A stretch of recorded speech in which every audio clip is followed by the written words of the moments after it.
One gram कछार के बासिंदों के साथ जल जीवन मिशन के नाम पर हुआ बड़ा छलावा। 4 साल बाद भी नहीं मिल पाया पीने का पानी।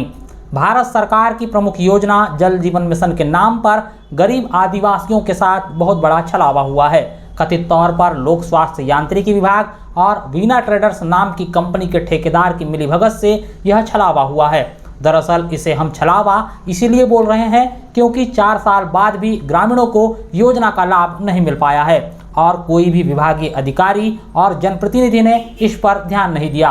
पूरा मामला बालाघाट जिले की जनपद पंचायत कटंगी की ग्राम पंचायत जमुनिया के एकमात्र वन ग्राम कछार का है, जहां पर वर्ष 2020 में जल जीवन मिशन के तहत 5000 लीटर की 2 पानी टंकी और 32 नल कनेक्शन किए गए। साथ ही पाइपलाइन का विस्तार किया गया, परंतु पाइपलाइन का विस्तार भूमिगत करने की बजाय उसे सड़क किनारे बिछा दिया गया। वाहनों की आवाजाही से यह पाइपलाइन क्षतिग्रस्त हो गई और ग्रामीणों को पूरे 4 साल बाद भी योजना का लाभ नहीं मिल पाया। ग्रामीणों की माने तो निर्माण के बाद कभी ठेकेदार या विभाग के अधिकारियों ने गांव में आकर योजना की स्थिति का जायजा नहीं लिया। इस योजना के संचालन के लिए गांव में अलग से बोर का खनन होना था, जिसके चलते 2 जगह बोर खनन किया गया, लेकिन पानी का सोर्स नहीं मिल पाया। ऐसे में गांव के ही एक पुराने कुएं से पानी टंकी को जोड़ा गया, लेकिन जगह जगह से पाइपलाइन क्षतिग्रस्त होने के कारण कभी टंकी में पानी ही नहीं भर पाया और ग्रामीणों को आज तक योजना का लाभ नहीं मिल पाया। गांव में 5 हैंडपंप हैं, जिसमें 3 बंद हैं। 2 में से एक हैंडपंप में शुरू में गंदा पानी आता है। इस गांव के सभी लोग दैनिक उपयोग से लेकर पीने के पानी के लिए कुएं के पानी का इस्तेमाल करते हैं। यहाँ के ग्रामीण किसी को भी अपनी समस्या आज तक नहीं बता पाए और यहाँ पानी का समस्या बहुत है और इसके साथ साथ पाइप फटे, ट्रैक्टर गए, गाड़ी बैल गए, पाइप फूट गए, पानी का लाभ नहीं मिल रहा है। यहाँ नल जल से वंचित नहीं रहेगा कोई परिवार, जल जीवन मिशन पहुंचाएगा नल से जल सबके द्वार। यह स्लोगन जल जीवन मिशन योजना का है।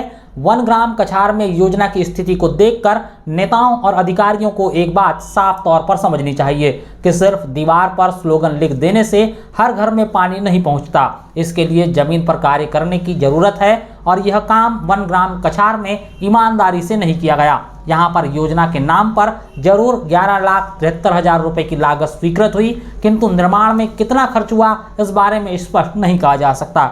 अब करीब 4 साल बाद भी जब यहाँ ग्रामीणों को योजना का लाभ नहीं मिल पाया तो ग्रामीणों ने हमें दूरभाष पर सूचना दी। ग्रामीण कई बार नेताओं और अधिकारियों को दूरभाष पर शिकायत कर परेशान हो चुके थे, मगर उनकी सुनवाई नहीं हो रही थी। ग्रामीण बताते हैं कि यहाँ केवल चुनाव के दौरान ही नेता और कभी कभार अफसर आते हैं। ऐसे में वह अपनी समस्या किसी को भी सीधे तौर पर नहीं बता पाते। बालाघाट कलेक्टर मृणाल मीना चाहे तो वह स्वयं कटंगी तहसील के एकमात्र वन ग्राम कछार का निरीक्षण कर यहाँ के बासिंदों से सीधे मुलाकात कर उनकी समस्या सुन सकते हैं और योजना की हालत भी देख सकते हैं, ताकि उन्हें भी विभाग और ठेकेदार की करतूत का पता चल सके। बोर खुदा है, 2 बोर खुदा है, लेकिन सक्सेस नहीं हुए। कुएं में लगाए हैं तो कुएं में लगाए, लेकिन पाइप पूरा फटा हुआ है, पानी उधर ही बह जाता है, पानी इधर ऊपर चढ़ नहीं पाता। तो पाइप जमीन के अंदर डले हुए हैं या नीचे? ऊपर में। ऊपर में है? ऊपर में, मतलब इनको पाइप को दबाया नहीं गया है? नहीं गया, सिर्फ ऐसे बिछा दिया गया है। अच्छा। आज़ादी के 7 दशक बाद यानी अब तक प्रदेश की सत्ता में चाहे कांग्रेस की सरकार रही हो या फिर भाजपा की, सभी ने प्रदेश में विकास के जमकर दावे किए और भी किए जाते हैं, परंतु विकास के इन दावों के बीच कटंगी तहसील के वन ग्राम कछार में आज भी मोक्षधाम नहीं बन पाया है। यह एक कड़वा सच है। यहाँ के ग्रामीण गांव में किसी की मौत होने पर गांव के बाहर जहां मन किया वहां शव को दफन कर देते हैं या फिर शव का दाह संस्कार करते हैं। गांव में मोक्षधाम का कोई स्थान आज तक निर्धारित नहीं किया गया। हालांकि अभी कुछ दिन पहले ऐसी जानकारी जरूर सामने आई है कि वन ग्राम कछार को राजस्व ग्राम का दर्जा दिए जाने की कागजी प्रक्रिया चल रही है, जिसके बाद गाँव में मोक्षधाम का स्थल निर्धारित किया जाएगा।